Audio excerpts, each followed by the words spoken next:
ডাক্তারবাবু, আপনি তো সবার কথা বললেন, কই রূপার কথা তো বললেন না। রূপা কোথায়? কি হলো, চুপ করে আছেন কেন? বলুন রূপা কোথায়? এভাবে চুপ করে থাকবেন না, বলুন রূপা কোথায়? ও, তার মানে রূপাকে আপনি খুঁজে পাননি? এটা কি করে হলো? আমি তো আপনার ভরসা দুই মেয়ের হাত ছেড়ে দিয়েছিলাম নিজের জীবনটা স্যাক্রিফাইস করে, তাহলে আপনি ওইটুকু বাচ্চা মেয়ের হাত কি করে ছেড়ে দিতে পারলেন? আমি রূপাকে কথা দিয়েছিলাম ও না থাকলে আমি ওই বাড়িতে পা রাখবো না, তাহলে এখন আমি কি নিয়ে বাঁচবো? কেন এটা করলেন আপনি? না, রূপার কিচ্ছু হতে পারে না, আমি জানি ও ঠিক আছে, ও যেখানে আছে ও ভালো আছে। আমি ওকে ছোটবেলা থেকে কিচ্ছু দিতে পারিনি, ওর যা যা প্রাপ্য ছিল ও কিচ্ছু পাইনি আমার থেকে, শুধু ভালো শিক্ষাটুকু দেওয়ার চেষ্টা করেছি সব সময়।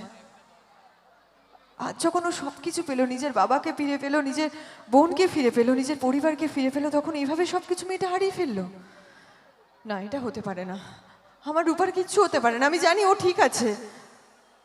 আমি আমার মেয়েকে খুঁজে বের করব, আমার কারোর হেল্প লাগবে না, আমার আপনার হেল্পও লাগবে না।